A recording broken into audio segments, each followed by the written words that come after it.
Greetings and welcome to the celebration of Dan Gallagher, our 2012 Peacemaker. Today, some of you will get to know him for the first time. Others of you may find out something you don't know about him. But I can assure you that all of you will leave here richer for the contribution that Dan has made to our community that we call home here in Missoula. The tradition of today started in the mid-1980s when a group of women got together to sew quilts, the Missoula Peace Quilters. They wanted to turn the tragedy that they saw in the world into things of beauty so that their children could live in a better world. They have gifted all 26 peacemakers over the years, including Dan, with a quilt that they have specially designed for each peacemaker. And in their spare time, they've sent quilts to Afghanistan, Japan, Australia, many, many countries as a greeting of goodwill and a message of peace. Each fall, the Missoula Peace Quilters and the Jeanette Rankin Peace Center get together to choose a peacemaker from the nominations that we receive. The person or group selected as peacemaker must walk the walk of making peace in their life. There are many people that do that once or even several times, but we're looking for people who are a role model and make that journey an ongoing part of their life. Every peacemaker we've honored is unique, and they all have a unique lesson to teach us about that journey of bringing peace into our lives and into our community.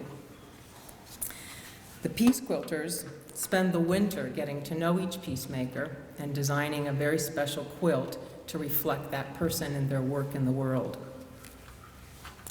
Each quilt is a true gift of peace, not only because it reflects the peacemaker, but also because of the way that it's made. These women sew and design in a total peacemaking process, and I will let them tell you more about that. But trust me, it's an amazing group of women that do amazing work, and I'd like to ask them now to stand up and accept our thanks and honor.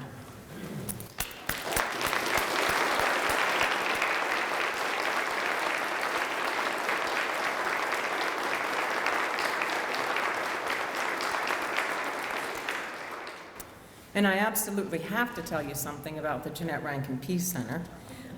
So would the members of the Coordinating Council that are present please stand?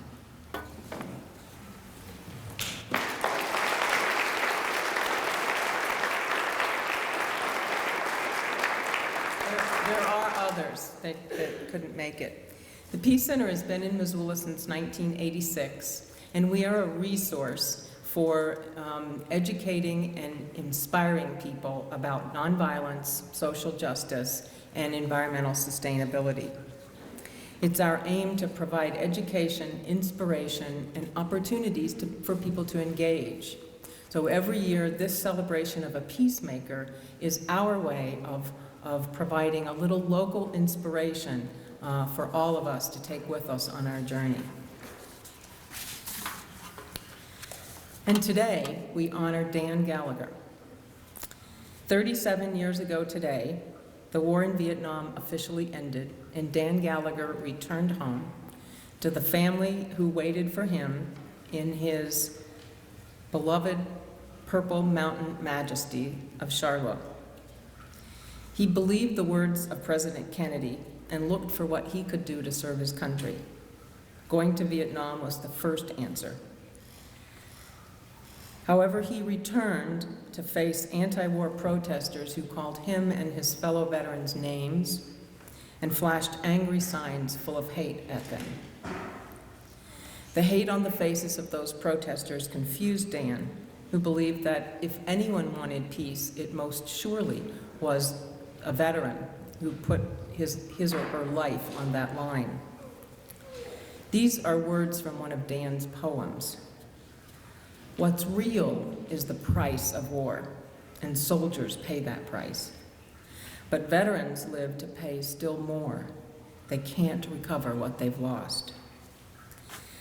Dan had the courage to seek help in 1975 when he was diagnosed with PTSD, and he spent his life making sure that returning veterans would have the support they need to recover what was lost in their life and be no more forgotten.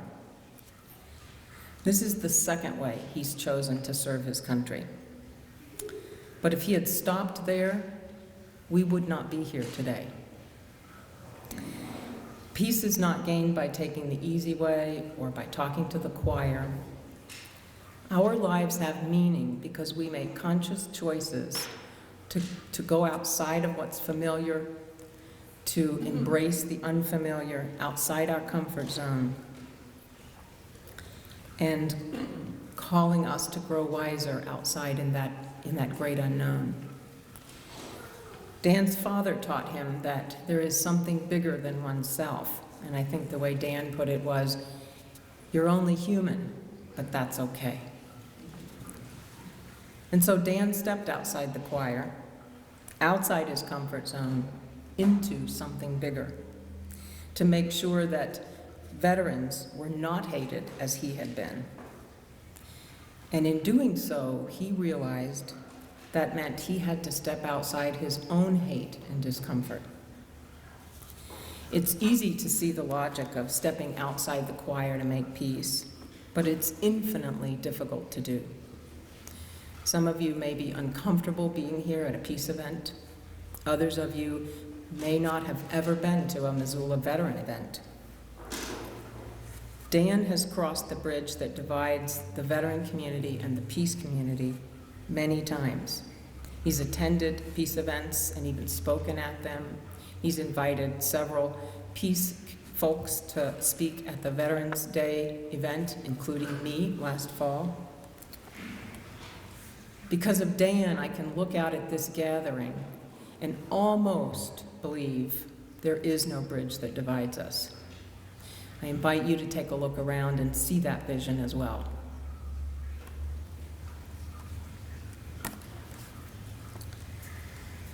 And the term full circle comes to mind, because today Dan Gallagher stands among the very group who protested him in 1975, honored today for this, the third way he has served his country, by creating understanding and appreciation where none had been. Dan wears a friendship pin his daughter Erin gave him many years ago, 12 to be exact. When he asked her after some time, do I still have to wear it? She said, well, we're still friends, aren't we? And so in 12 years, Dan has never taken it off. He was a good soldier, and he cares. He has made plowshares from the swords in his life and in ours.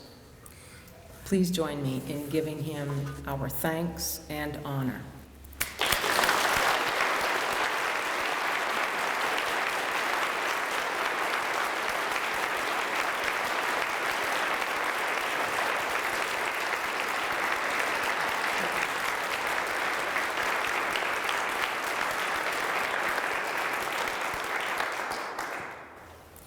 Senator John Tester and Congressman Denny Rehberg have both sent letters to Dan, and then Mayor John Engen has a few words. Following that, we've invited Father Jim Hogan, Staff Sergeant Sam Redfern, and Professor Paul Lauren to introduce us to the Dan they know. So I will invite Deb and Aaron to come up and read those letters, and then we'll move on.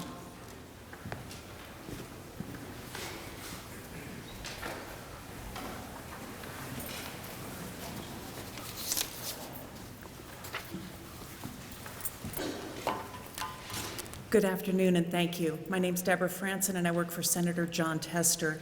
He's sorry he can't be here this afternoon, but he asked me to bring this message. Thanks for inviting me to share a few words. Congratulations to Dan Gallagher for winning the 2012 Peacemaker of the Year Award. Dan, thank you for your tireless work on behalf of veterans in Missoula. This award is significant as it joins peacemakers and veterans. It is important. Thank you to the Jeanette Rankin Peace Center and the Missoula Peace Quilters for their dedication to recognizing peacemakers from all walks of life. Again, congratulations. Take care and stay in touch. Senator John Tester.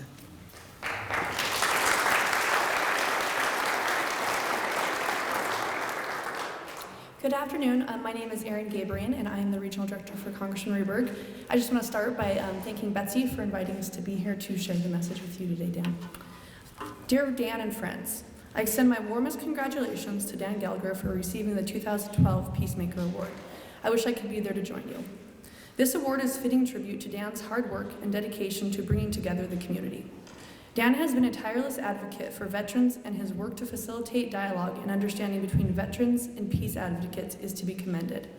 A Vietnam veteran himself, Dan has made an enormous positive contribution to the Missoula community through his efforts. I congratulate Dan for these efforts, as well as the Jeanette Rankin Peace Center for recognizing Dan's extraordinary leadership and courage. Thank you again for this invitation, and to Dan for all that you do. Sincerely, Congressman Denny Reberg.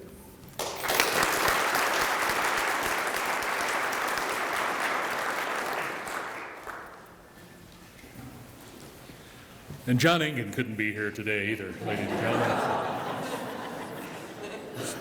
Sent this facsimile along.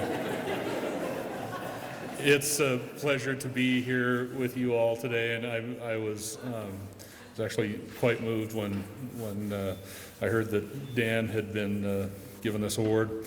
A couple things I need to share with you. One is that I've been in this hall a few times, and I've watched PowerPoint presentations with photos and poignant music, and I can tell you I'm glad that the subject is alive today.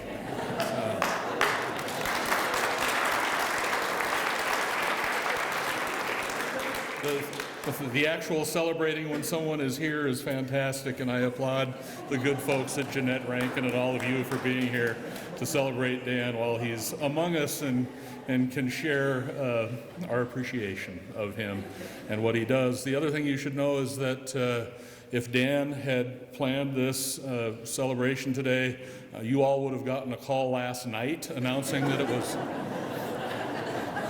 about to happen.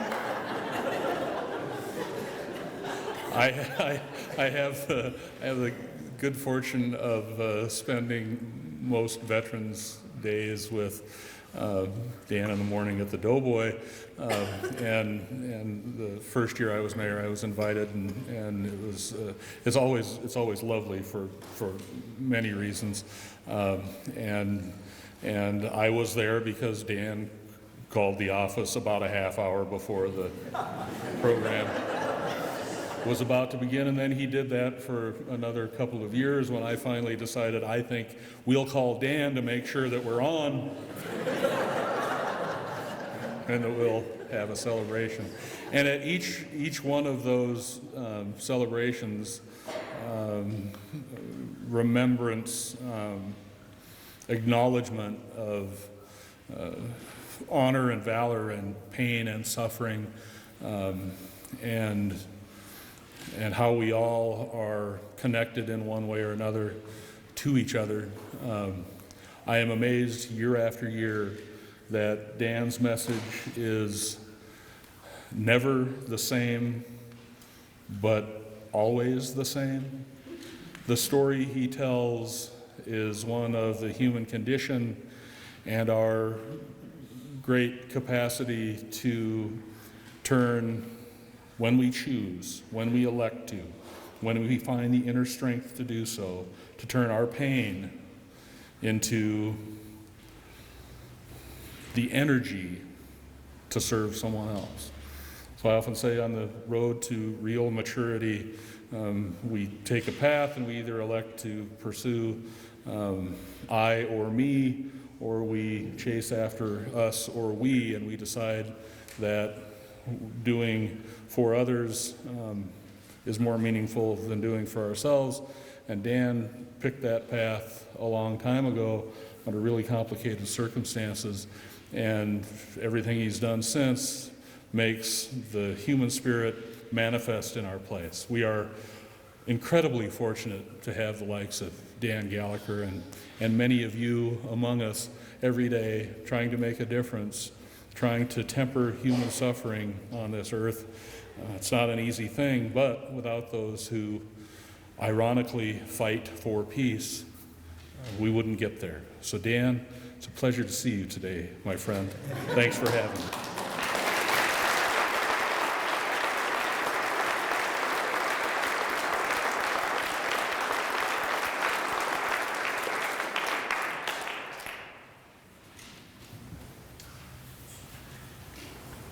Dan did give me more warning than that.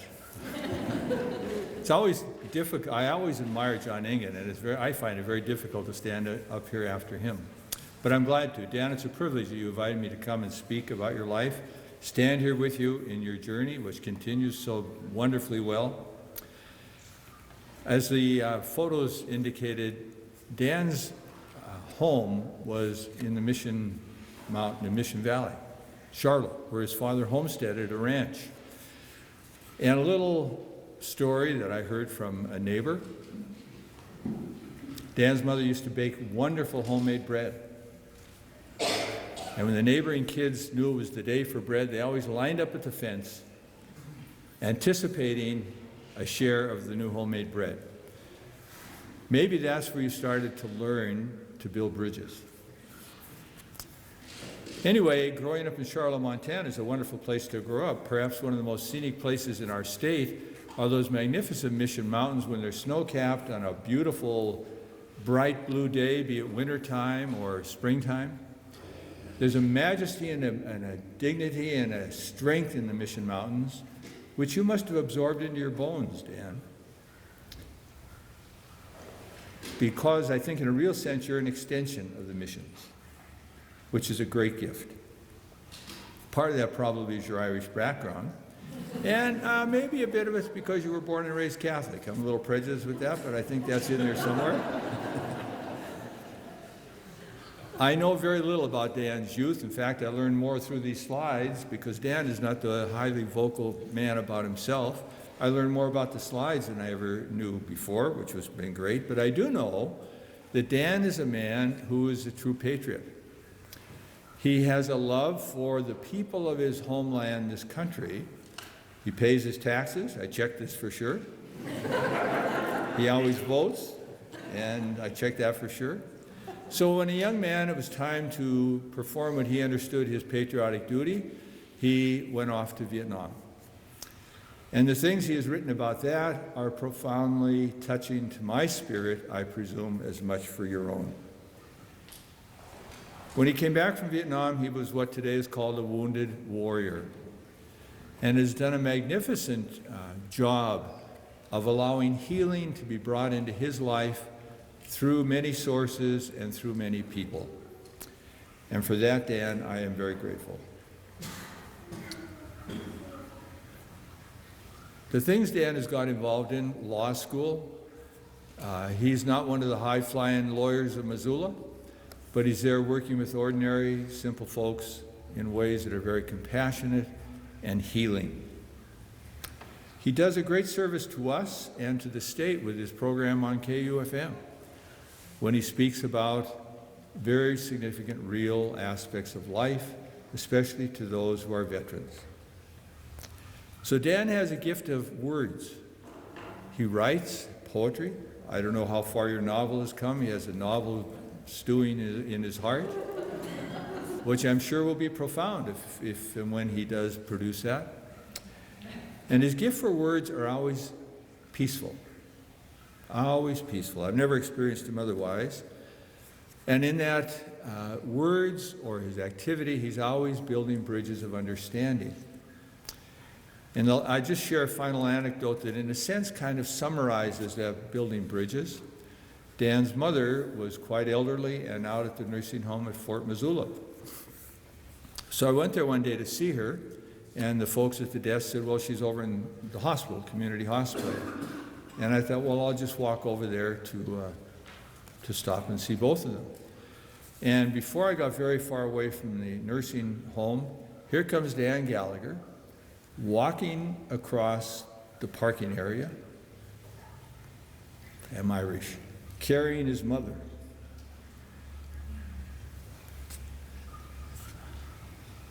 I've seen many profound things in my life, but that has to be among the best. And I think that simple gesture of a woman who baked bread and shared it with the kids got expressed that day when I saw him carrying his mother back to her bed. So Dan, it is truly a privilege to be here on your behalf and with you today. You are an amazing human being in many ways, some of which John spoke about.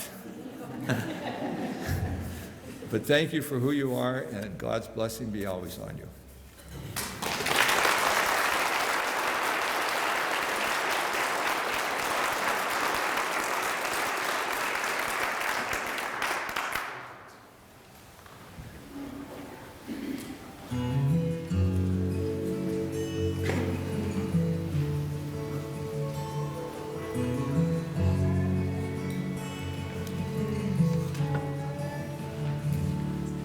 I was there in the winter of '64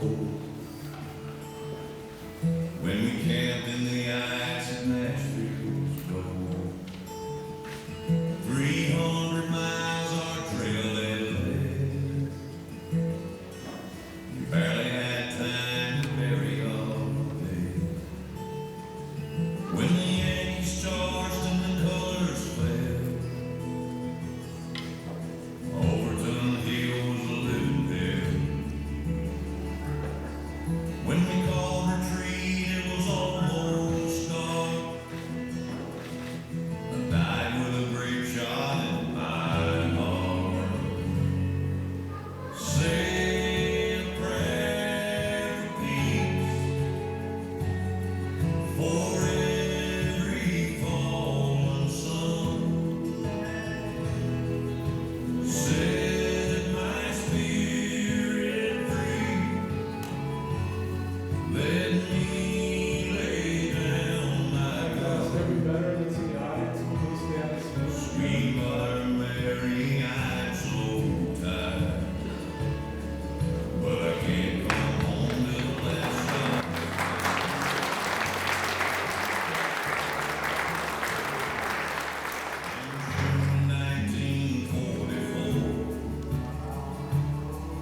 think we could all feel that. It's nice to be gathered together in peace. And I'm really honored. Dan Gallagher asked me to come and speak and be here, and he's been a mentor for me since I came home from Iraq, back to Missoula, where I grew up here and marrying, and I really can't agree with you more. I was just ruck marching up on Blue Mountain 2 hours ago, and Dan got out and said, "You're coming and speaking." So he came to my office earlier this week. Do I have time to shower, sir? They say that comradeship is formed in battle. How hard it must be then for peacemakers.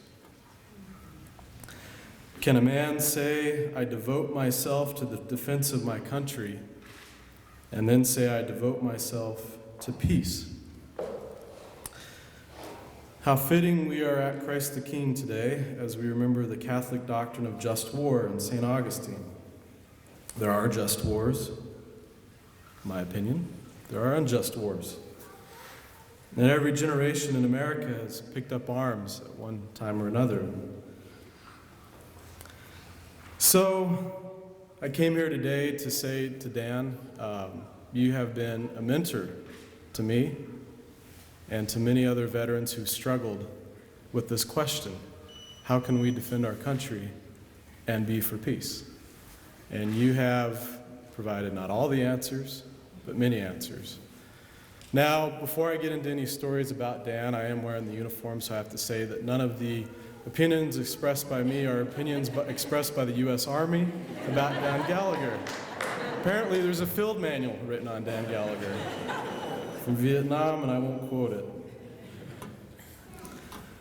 But I have served in combat in Iraq and now have 10 years in the U.S. Army, and I have 3 thoughts today about Dan.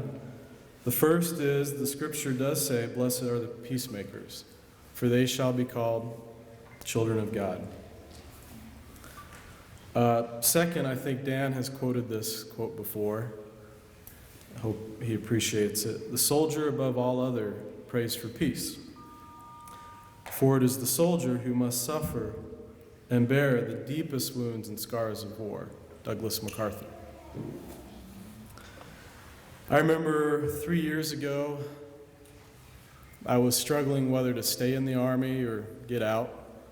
Many of the veterans you meet that come back from Iraq or Afghanistan go through that process, and sometimes soldiers don't know what the right step is. And I knew that I wanted to do something very different, and I started a nonprofit called USOH. And I know Betsy runs an organization, and Marion runs the city, and many of you have run organizations. You know how hard it is to build a team, how hard it is to bridge community. And I had brought in an Iraqi to my staff, an Afghan to my staff, Muslims to my staff, Jews to my staff, Christians to my staff. And after the first year, I was like, I want to give up. I don't know how I'm going to do this. And we had an event called Christmas for Vets, and Dan stopped by, and the Old Post always did the chili. And he really encouraged me. I don't know if you remember that. It was back in 2009, and it was our first year, and he said, "Just keep trucking on. It's the right thing to do." So I did, and Dan, you've been by our office. We just keep growing, and we keep staying unified and working together to help others. And I think when you have a mission of trying to help others, you do try to be a peacemaker, and Dan's been that way. Now, how many of you have ever seen Dan wearing a John Deere hat? Every time I run into Dan, wearing that John Deere hat, there it is, he's got it. If I ever seem stressed, Dan, it's because I grew up here in Missoula mowing lawns and doing landscaping. My dad wore the same hat, so every time you pop in, I get a flashback. I think I got to go out and do 40 yards that week. But he is country in so many ways. He is Montana. I think someone said earlier that Father Hogan, said that he is a part of the Mission Mountains. I've spent a lot of time up there, and Dan has mentored me. He is a peacemaker, And I look to you for leadership. The other thing I really admire about Dan is his family. Dan does a lot of the veteran events here in Missoula. I've been fortunate to be invited to a few of those, and it's always awesome afterwards to get the food, the SOS, as they call it at the old post afterwards, and see his family all gathered there. And Erin, his daughter, she's always been a part of where I've seen Dan. In fact, the time I missed the St. Pat's step-off, I know she was there. And so I always thought a good peacemaker, because I did grow up in a family of 10 kids. We're kind of Catholic, Father Hogan, in some ways.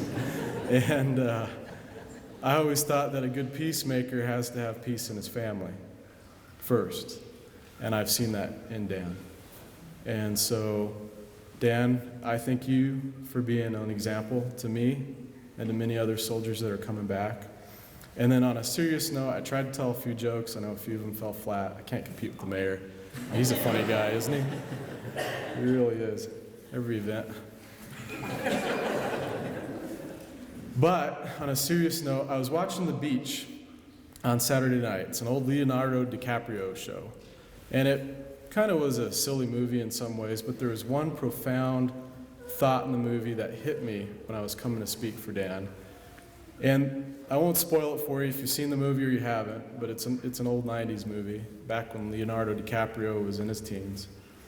But he and his friends strive to find this utopian society in Thailand. It's like this beach where everything is perfect. The problem is that 3 guys in the movie get bitten by a shark, and they need help from the mainland. And so the actor, played by Leonardo DiCaprio, goes through this whole thought process of this society has something for those who are dead. They're fine with that. And for those who are living, the problem is the in-between.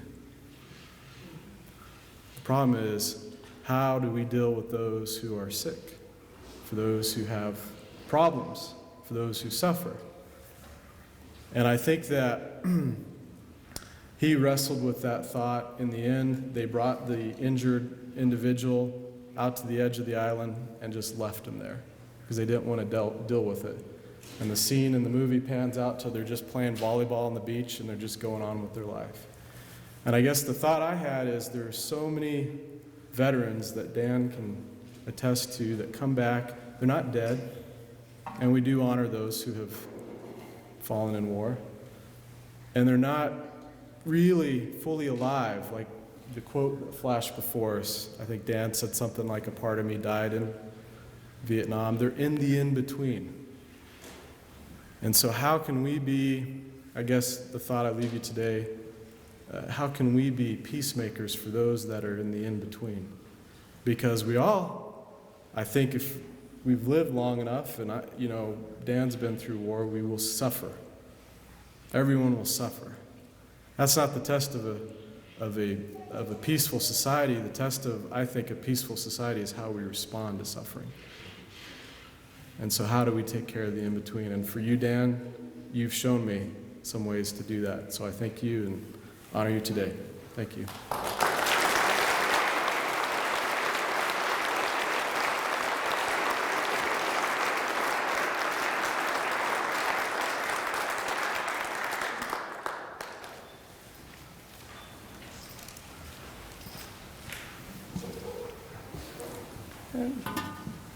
It is my, not just my pleasure, but my honor to be here this afternoon, not only to honor the whole Peacemaker Award process, but also especially the recipient this year of Dan Gallagher. I'm not a quilter, but I've seen many of the peace quilts on our kitchen table before and on our living room floor. And in that process, I've learned a great deal about quilting. And one of the more interesting features is the fact that it is composed of all kinds of different pieces of fabric. This fabric has different colors. These colors have different hues. Sometimes this fabric has patterns, light patterns, some have heavy patterns, Sometimes they're solid. Sometimes this fabric has very different textures, a silk texture, heavy texture, and everything in between. And the point is that in the hands of gifted quilters, whatever patterns emerge only when it's imposed by the creators, but only when, and this is my point, only when these very different, seemingly different pieces come together. And if there was ever an indication of that for the Missoula Peace Quilter Award, this year would surely confirm it. That is, as I look out on this audience, I see many former recipients of this award. And the award goes to a wide variety of different kinds of people, or if you will, different kinds of fabrics and colors and hues. There are those who stand with protest signs on a bridge in Missoula. There are those who are educators, those who are community organizers, those who are pastors and clergy members of this congregation and of the community. And there are those who, in one way or another, emphasize some aspect of peace. And that, it seems to me, is the beauty of what it is that we honor today. And that is when the Peace Quilter Award process began, if you had asked me and a number of other friends, do you think that a veteran will ever be honored with a Peace Award? I probably would have said no, and it's a shame. And today we as a community, Dan, I'm proud to say, have addressed that particular question. Peacemakers come in a wide variety of different textures and colors and shades, and the one we celebrate today is a former veteran. Dan Gallagher first came into my life when he entered a classroom at the University of Montana. It's hard to believe, but it was in the 1970s. Somebody must have made a mistake in the arithmetic. And I remember the class well. I mean, sometimes you remember students particularly well. And Dan entered as a class on international relations and diplomacy, and there's a dimension of human rights to this. And the first day of class, he sat in the back row. And the second day of class, he sat in the back row. And he always sat in the back row. Now, I don't know how those of you in the clergy feel about it when someone always sits in the back of the pew, right? But as a teacher, you always are a little worried about somebody who always sits in the back because they might be trying to hide, or they don't want to get involved, or maybe they know more than the professor, or maybe they're trying to figure it out for themselves and want a little space in which they can do that.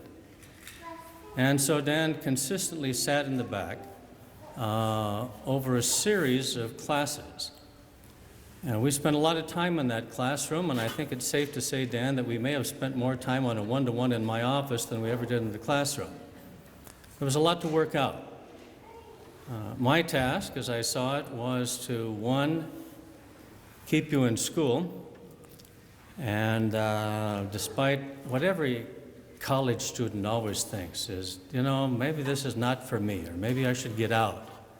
But to tell you, you can do it. And secondly, to challenge you intellectually about the subject matter and about yourself. I think that's what teachers want to do when they're at their best. And so in this process, I knew Dan reasonably well. In fact, he is very, very well. And from that experience, I'd like to share two particular qualities that were evident at that early stage years ago. One of these had to do with his just general outlook on life. Positive, despite all that you'd been through, despite all that all veterans, certainly the Vietnam War, had gone through. And despite this, it was just always a positive nature, even when things were troublesome to him. And as a part of that, just a wonderful sense of humor. Like, there are all kinds of humor. There's black humor, and there's self-depreciating humor, and there's humor that really is at the expense of someone else. Dan's humor always saw the funny side of life, the humor of paradox and the humor of irony and just the humor of daily living. And you could find something funny in most things. And so one example of this is the fact that about this time, at the end of an academic year, I ended my last lecture for a series of classes. Dan was sitting in the back of the row again. But at the end of the class, one of the students, and it could have been Dan, but there were one or two, stood up and said, Professor Lauren, before we go, there are a number of students in this class who have had you for all their college career, and we'd like to give you a gift. And I said, no, I can't take any gift. I mean, geez. And they said, no, it's not that kind of gift. Don't get excited. And they said, this gift is in 2 parts. And so one student came up with one part, and they asked me to open it. And I have it in my pocket. I opened it up, and it's an ink pad. Right? An ink pad. And I'm wondering, what in the world is this about? And then there was a little discussion, and the discussion went like this. We'd like to give you the second part of this gift in order to make your life easier. And I'm thinking, how could you possibly make my life any easier? And they said, look, we've all been students, and we've seen you write the following comment over and over and over again on Blue Book exams. And I'm thinking to myself, look, I've written a lot of comments over and over and over again on Blue Book exams. What does this have to do with anything? So they said, here, open up the second part of the package. And here's the second part of the package. Now, I couldn't possibly make this up, right? And so it has something printed on it. They said, look, get out your ink pad and stamp it. And then here's a piece of paper, and stamp the paper and read it out loud. So I did, as instructed. And this is what this stamp says, quote, "This is all interesting and even accurate. Unfortunately, it has absolutely nothing to do with the question."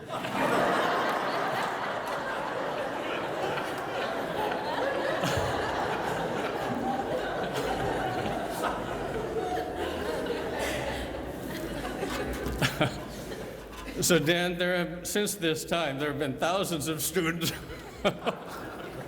who have benefited from this stamp, and I thank you for it.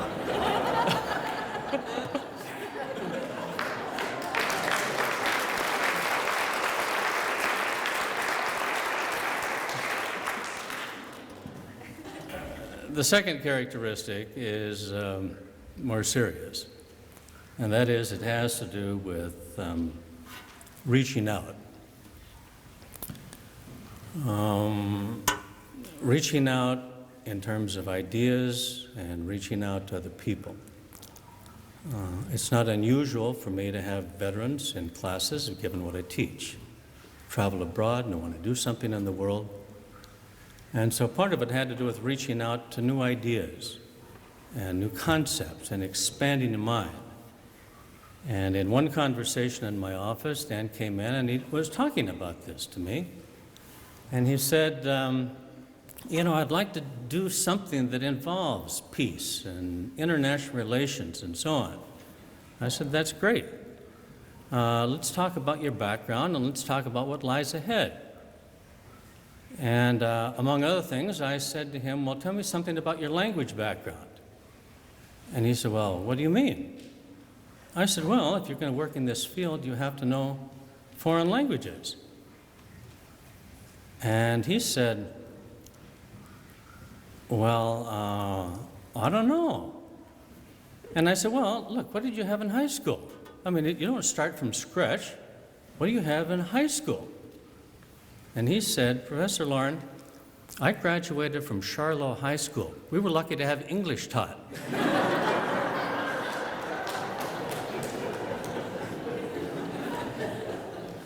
But it began a process of reaching out to ideas, but more importantly, people. In the 1970s, when the war in Vietnam had ended, it meant that there were still very harsh and strong feelings about that war. And if you take a class on international relations and peace and human rights in the 1970s, there are any number of students who are going to have very different opinions about this subject. And so it's not unusual that students who have no life experience, or very little, are going to have strong feelings about the war in Vietnam. And they're not going to be shy about expressing them in a classroom. In that classroom was Dan Gallagher. Now, I've had classrooms in which veterans have got up and shouted and pounded their fist and say, how could you possibly say that? How can you tell me what I did was patriotic or not patriotic? Right? Dan never did that. To his great credit, and at that early stage, indicated that he was willing to talk up gently, softly in class, about maybe we ought to think about this, or maybe we ought to think about this, and was very, very good. It was always interesting to me as a teacher to see after class, Dan would come up and talk to this student afterward. And whatever conversations you had out in the hall or over coffee was whatever you decided to do.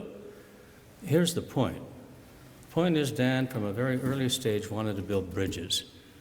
He wanted to expand understanding and be a peacemaker. And so when we gather today, this afternoon, to honor this Peacemaker of the Year award, Dan, I can't think of anyone that deserves it more. This is peacemaking at its finest, and that is healing.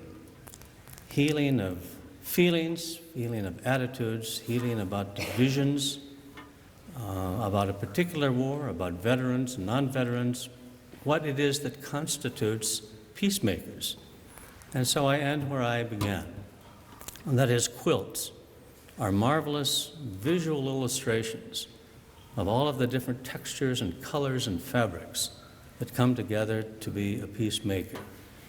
And Dan, we're pleased to be able to honor you this afternoon. You have not only richly deserved this award, but have enriched our lives in the process. So thank you very much.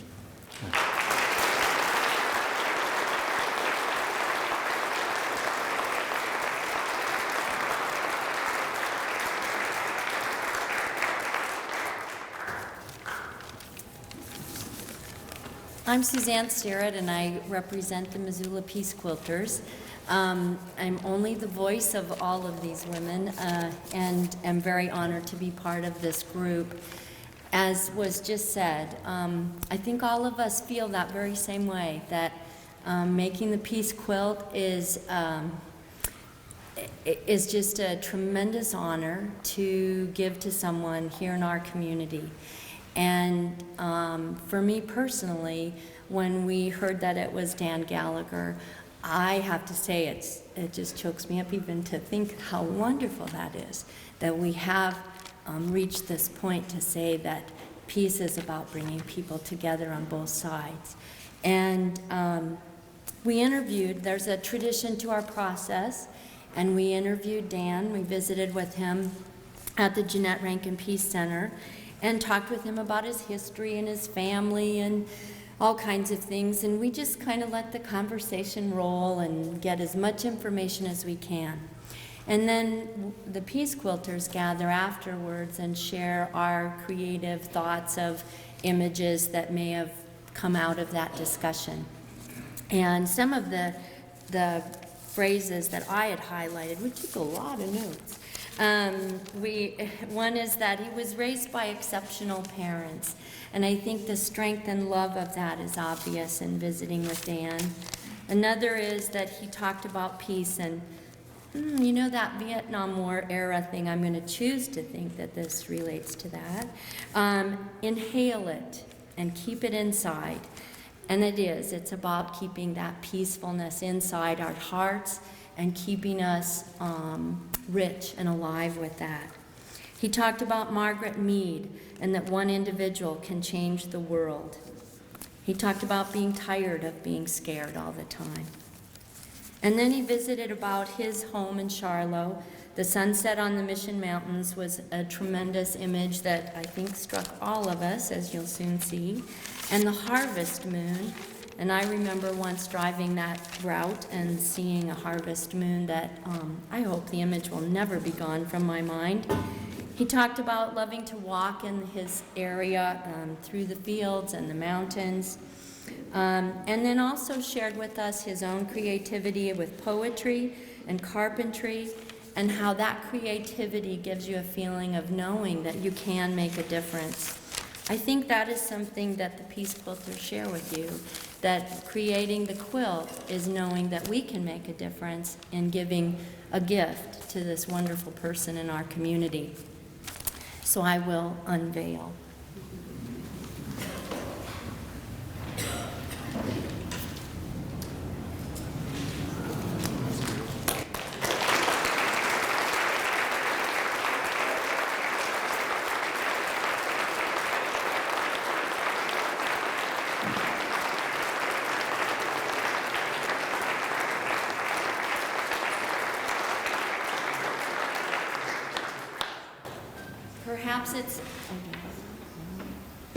Perhaps this is a bit presumptive to think that that absolutely amazing view could even be replicated in a quilt, but it really took us in our hearts when we all got together. We do have a process of consensus and try to practice peace in our, well, we don't try to, we do it. We practice peace in making a quilt, and I've been on other quilt groups that don't succeed in it. And it is, like Paul had said, it is a mixture of fabrics, a mixture of people, of women's hearts, and creative images. And this was a tremendously fun quilt to work on and very loving. And we're very grateful for the opportunity to do this. Oh, and a little tip on the back.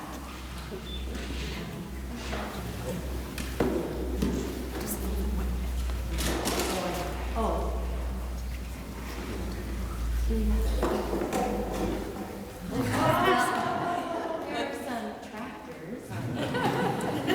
They're always kind of challenged because there's so many rich images that come from visiting with someone.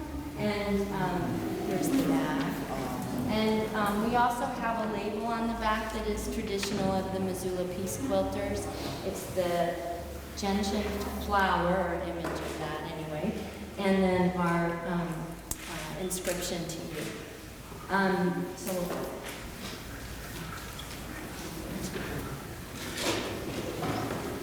The images that we all pulled together from our interview are just full and diverse, and we always struggle with this idea.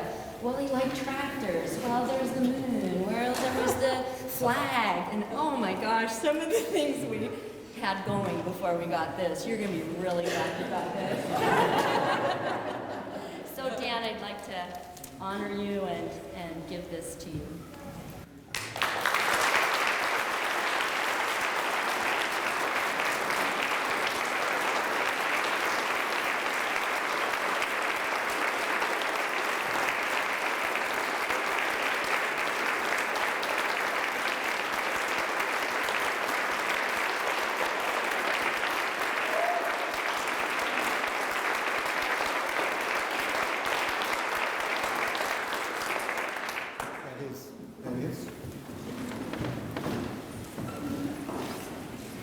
Is this on? Yeah, just okay. that.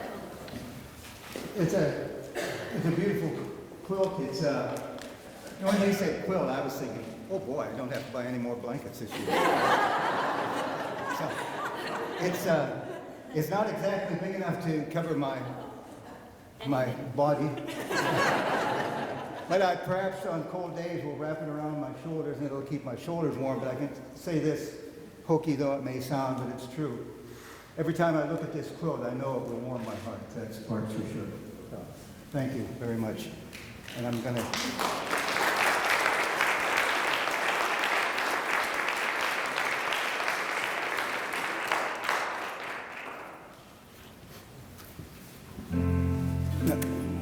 Tell him to hold up on that, Richard.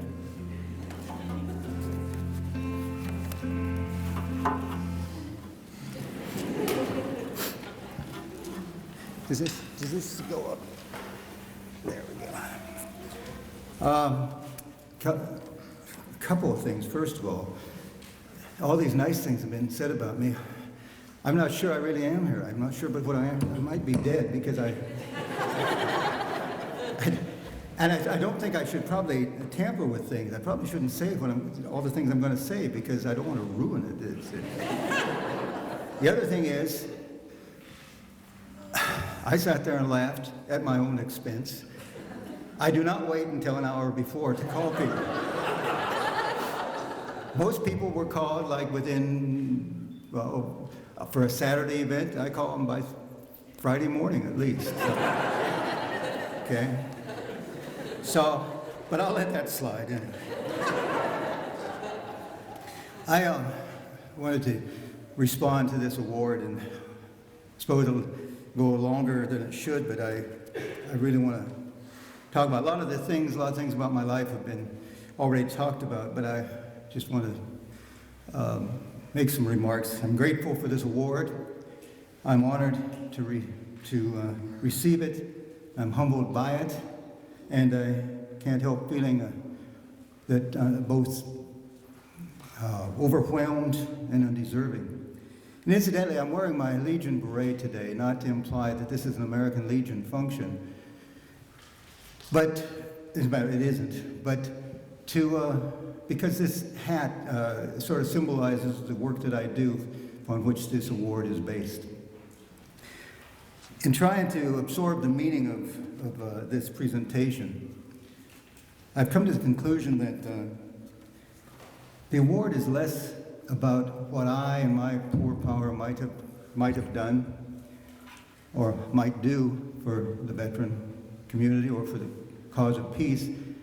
It's more about an acknowledgement or a validation, really, of a concept, a philosophy, that people can disagree and passionately disagree and still find common ground if they'll just communicate with one another, if they'll just reach out to one another, even though they continue to disagree.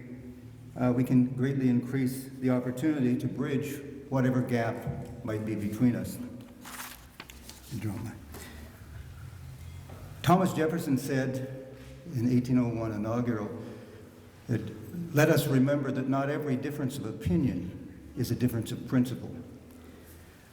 Now, I was told to personalize my remarks rather than doing a history lesson today. I was told to personalize my remarks. And if I can get this up here a ways. Okay. I was told to personalize my remarks. And, okay, so here goes. I'll give it a shot. I was born in a small log cabin in western Kentucky. I walked 13 miles to school every day, uphill both ways. And actually, I was raised here in Montana by parents who taught us to articulate our point of view and who insisted on vigorous argumentation and respectful listening. The supper table at our Irish farmhouse in Charlotte was indeed a very lively place. My father was an Irish immigrant who had been a Sinn Féin rebel in Ireland, fighting against British imperialism, as we like to call it. He served then in the U.S. military when he came to this country. My mother had a little house on the prairie upbringing in the Ruby Valley near Virginia City. They met and married in Butte, America, where my dad worked in the mines. They then moved to Charlotte, to the Mission Valley, where they farmed and gave life to 13 children. I'm number 13. I learned three really important principles from my folks. Well, hopefully I learned more than three, but I did learn three at least. The lessons that they taught have led my journey to this point in time. First lesson was the importance given to being able to make our point and to stand on principle, and at the same time to be open to learn from others. To not simply listen, but to actually hear what was being said. And that it was okay to disagree as long as we didn't diminish the value of what the other person was saying. The second thing my parents taught me was patriotism. Not blind, uncritical patriotism, but a belief, now a certainty, that in spite of its flaws, America was the last best hope of humanity, and it was a nation worth defending, even at the risk of the supreme sacrifice. And the third lesson learned was centered on our religious faith. It was that human worth was based not on wealth or power, but on the dignity of the individual. That principles written into our founding documents as a country could not be compromised. And even though we often fell short in reaching those goals, we could not stop trying. And we were taught that peace was the highest virtue that a government or its citizenry could strive for. As was mentioned earlier, in 1961, President Kennedy said that we should ask not what your country can do for you, ask what you can do for your country. His words, fitting so perfectly with what I'd been taught by my parents, reached deep inside me. And when the war in Southeast Asia became our country's war, I volunteered for service. Now, let me add this. Even after all that has followed, I'm still very proud to have served my country and proud to be a Vietnam veteran.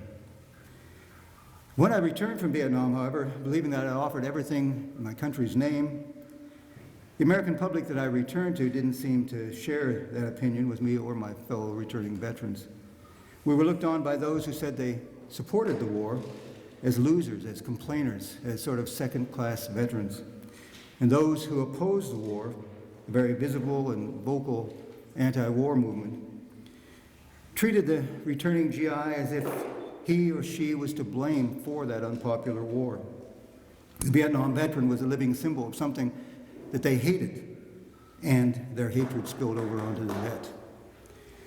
For example, my first sight of civilian America upon my return was not a welcome home reception, but a protest demonstration at the gates of McChord Air Force Base in Seattle.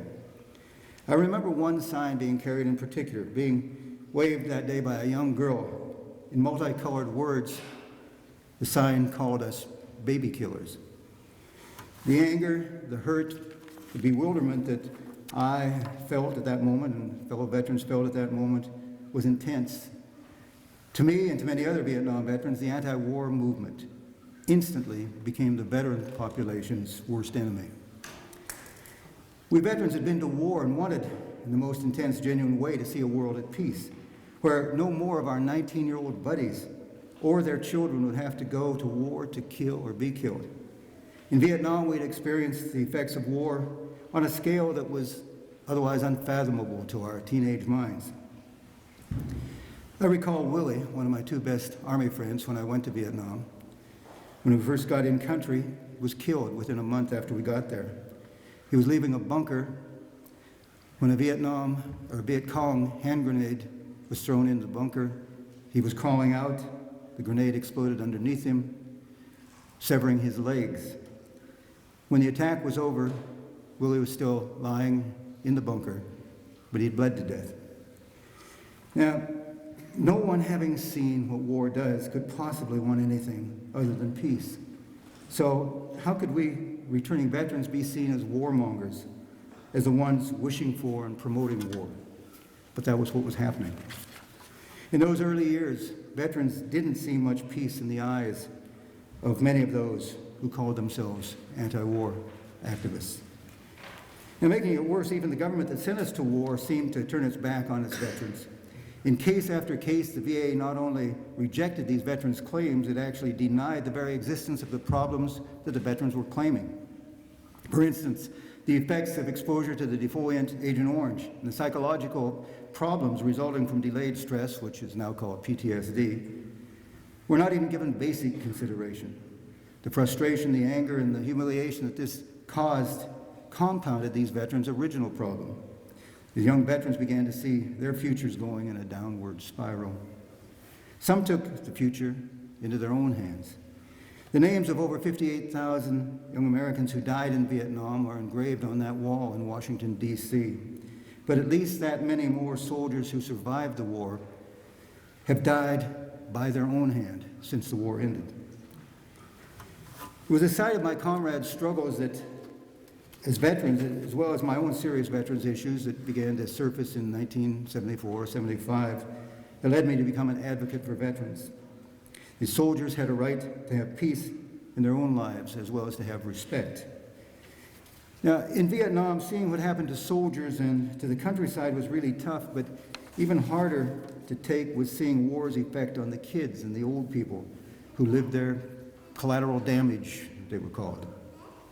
For example, I remember the little boy with a stump where a foot had been, a foot that had stepped on a mine. Ours or theirs, I never did find out.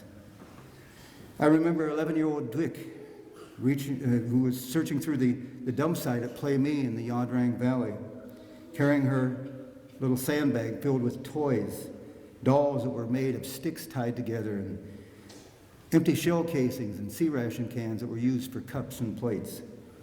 Now, I don't know if Dick ever left the Central Highlands, but I do know that she moved into my heart.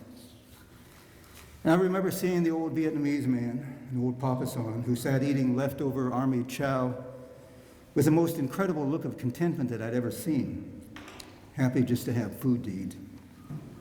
These memories never left me, nor did the constant question of what I might have done to make their world better or worse. And then about 10 years ago, I read a UNICEF report saying that more than 100,000 Vietnamese civilians had been injured by American mines that were left there after the war. And out of that 100,000, at least half of them had died. And out of the dead, at least half of them were children. My job in Vietnam was to use demolitions and to plant and dig out mines. I planted mines all over the Central Highlands of Vietnam. The effects of some of my labors could undoubtedly be found in that UNICEF report. It was at that point that something I'd always known was reconfirmed to me, that there had to be a better way than war, than killing one another, to resolve our differences. I decided that my commitment to work on behalf of veterans had to be expanded, that I had to put more of my energy into helping find that better way. And I realized then that I shared a common bond with those that I had once scorned. As a veteran spokesman, it became clear to me that the long-standing view of veterans as warmongers had to be corrected.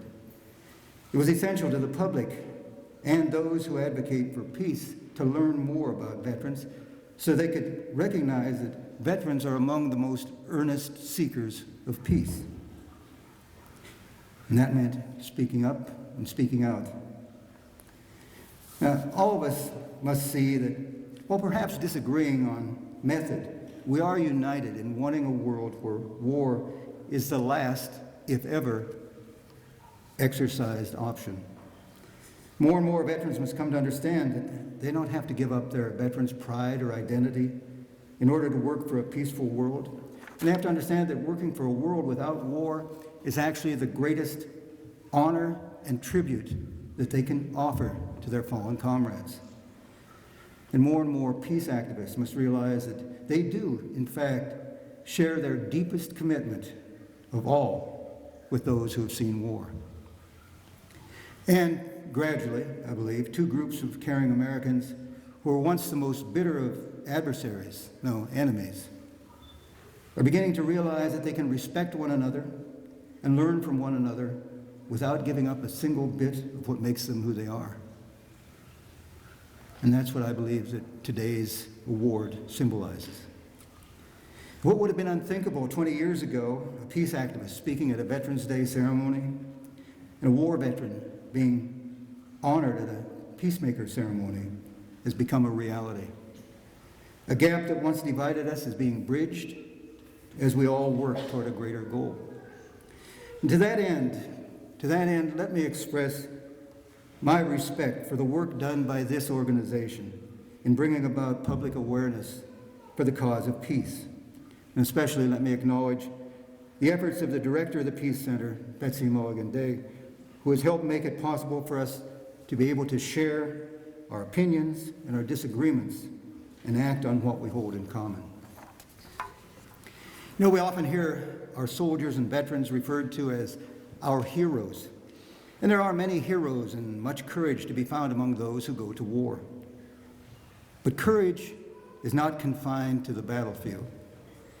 Many times a day, often inconspicuously, acts of courage are making some part of our world a better place.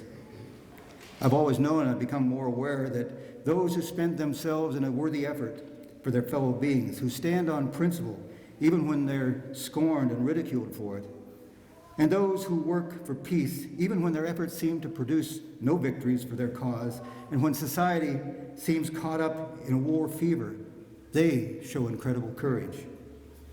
To know that you may be unsuccessful in an effort that you believe in, your heart is right, and yet stand on principle, that demonstrates a remarkable degree of heroism.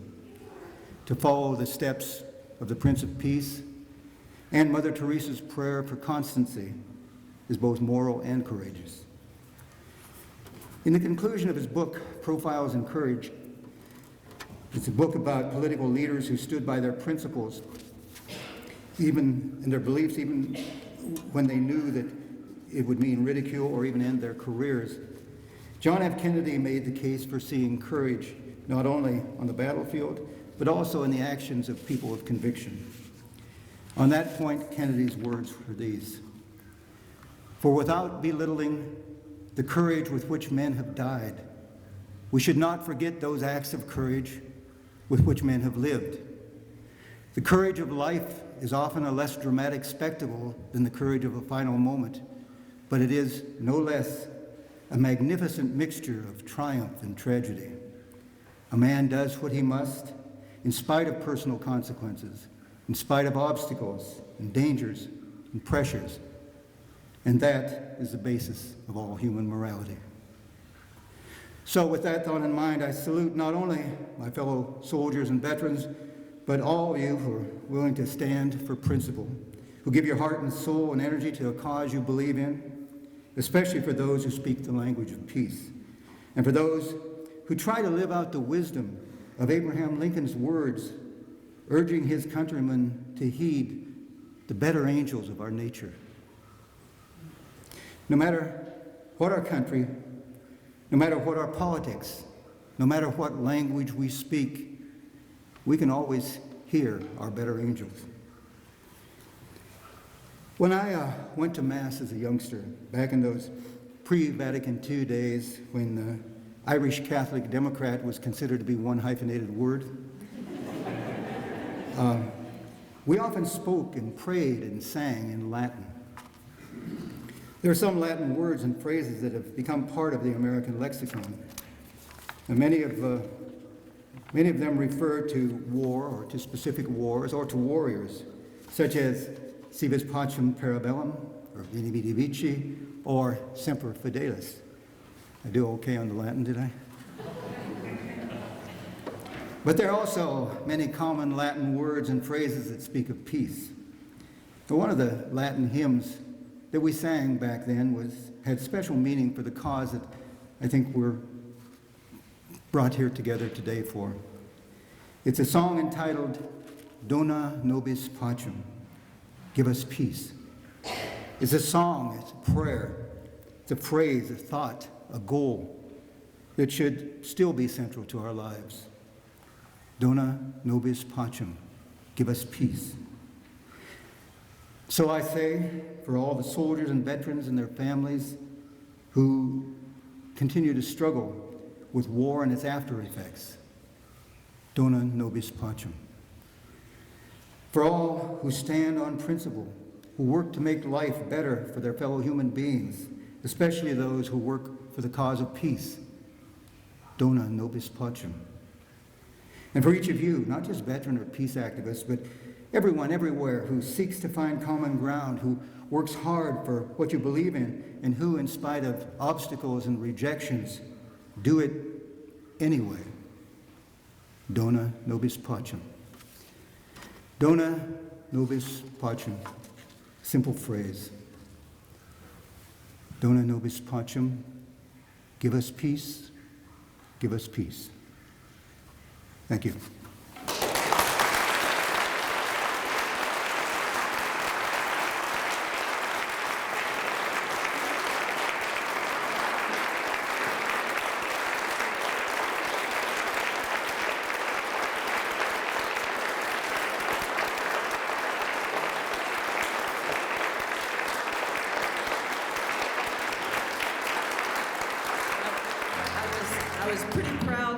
call you friend before, but I'm even more impressed now, Dan. Thank you. I'd like to now acknowledge all of our local heroes, the past peacemakers who are with us today. You can learn more about all of them in the scrapbooks that are downstairs on the Peace Center table in the reception. They're all remarkable individuals who give honor to the term peacemaker. During this final song, they're going to come forward and present Dan with a token of peace and then stand with him so that all of us will see a true, real vision of peacemaking. So.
Ten, Pat Ortmeyer, 1991, Rita Jankowski Bradley, 2003, and Father Jim Hogan, 2000. Thank you all.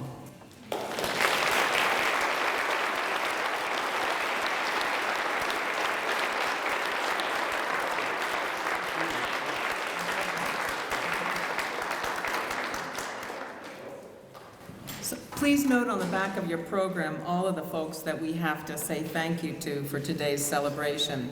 You know, enemies are not possible when you belong to each other. And Dan, today, because of you, we all belong to each other. I invite you to celebrate that together at the reception downstairs. The band Malarkey will entertain us thanks to the American Legion Post 101. You can congratulate Dan personally, sign the guest book, find out more about the Missoula Peace Quilters and the work of the Jeanette Rankin Peace Center and how you can support us. And if today reminds you of someone that you think would make a good peacemaker, there are also, just happen to be, some nomination forms down there. Thank you for being part of this very special celebration of the bridges we're crossing together, encouraged and inspired by Dan Gallagher. May the road rise to meet you. May the wind be always at your back. May the sun shine warm upon your face, the rains fall soft upon your fields. And until we meet again, may God hold you in the hollow of his hand. Let's party.